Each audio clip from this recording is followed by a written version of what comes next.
คะวะโตอะระหะโตสัมมาสัมพุทธัสสะนะโมตัสสะภะคะวะโตอะระหะโตสัมมาสัมพุทธัสสะนะโมโลลาสัพพุริสาทั้งหลายก็จีวปัตถโวอันวางความกังวลหนตา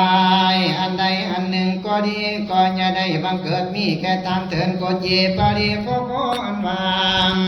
ข้าออกความกังบริโภคอันใดอันหนึ่งก็ดีมาขโยมาวโย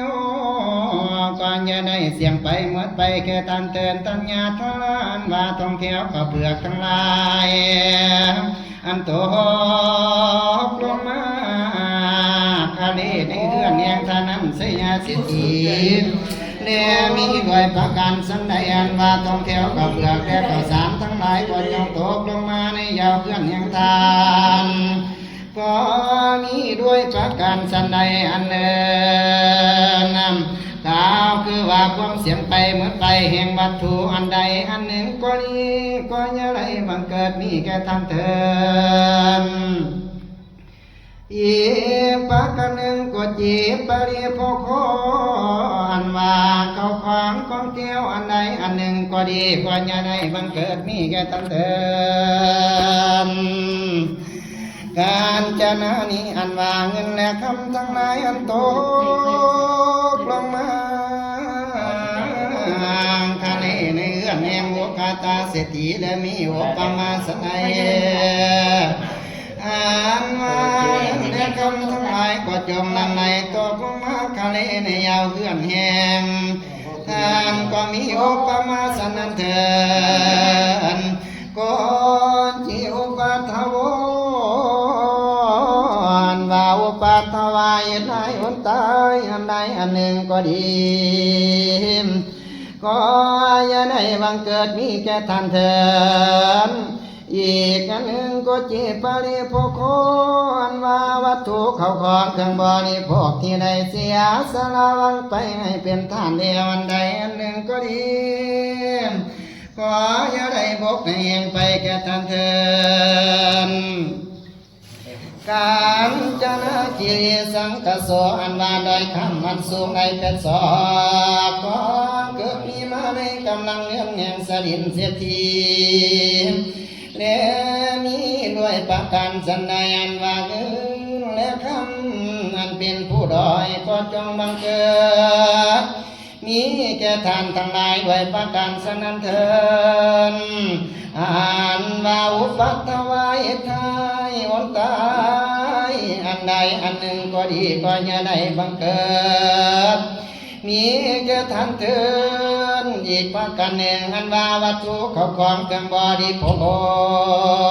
คอันได้เสียสละให้เป็นทานไปแล้วกล่าวคือว่าคำแก้วแหวนเสื้อผ้าพรอันใดอันหนึ่งก็ดี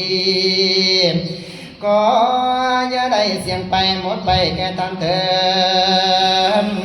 กังอาปนานี้อันว่ากังอาปนาคือว่าเงินคำแก้วแหวนทั้งหลายอันโตลงมาคาเดในยาวเฮือนหัวเองพญามันทาตุลาดมีด้วยประการสันใดอันว่ากองเงินกองคำทั้งหลายก็จงตกลงมาคาเลในยาวของทานด้วยประการสันนั้นเถิดส่วนนั้นว่าความกังวลหนตายอย่างใดอย่างหนึ่งก็ดีก็อย่าได้บังเกิดมีแก่ท่านเถิดพร้อมทั้งเข้าของเครื่องบริโภคกันใดอันหนึ่งก็อย่าได้เสียงไปหมดไปแก่ท่านเถิดสัพพะทานานีอันว่าทรัพย์สมบัติเข้าของทั้งมวลอันโตกลงมาคาเลในบ้านเรือนเลี้ยงกุลกาเศรษฐีและมีด้วยประการสันใดอันบามทรัพย์สมบัติเข้าของเหล่านั้น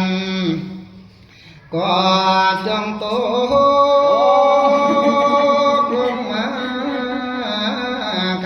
ในยาวเอื้อนของทำด้วยประการสนันเถิดข้าพ ทั้งความกังวลล้นตายทั้งหลายเป็นต้นว่าความบ่สบายเดือดเนื้อหอนใจเจ็บไข้ทุกข์โศกไม่มองใจและห้องให้ต่างๆก็อย่าได้บังเกิดมีแก่ท่านเถิดอีกประการหนึ่งอันว่าเขาของเครื่องบริโภคอันใดอันหนึ่งกล่าวคือว่าเงินคำเกี่ยวแหวนเสื้อผ้าพรและเขานำโฆษณาอาหารก็อย่าได้เสียงไปหมดไปแก่ทำเถิดสั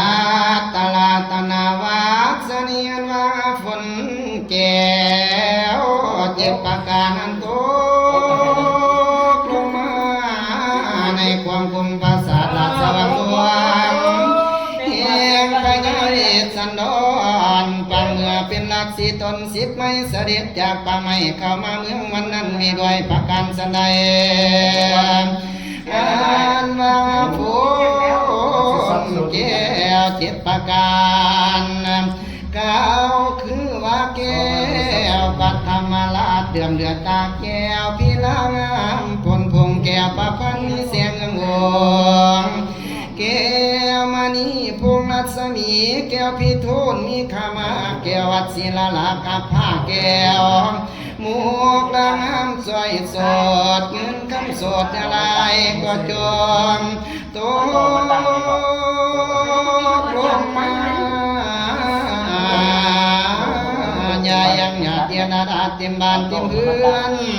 ของท่านเจ้ามุลาสถานมีพ่อเฮือนแม่เฮือนเป็นข้าวกับทั้งคอยังให้พวกท่านนั้นทุกโศกเศร้าอย่าใครเข็นใจสั่งสักเถื่อเนี่ยก็ขาดเถินเทศนาปริโยสนีในเมื่อแล้วรสธรรมเทศนาก็ให้เจ้าภาพเจ้ามุลาสัทธาทั้งหลายจงได้ดังคำมาคำปรารถนาเอ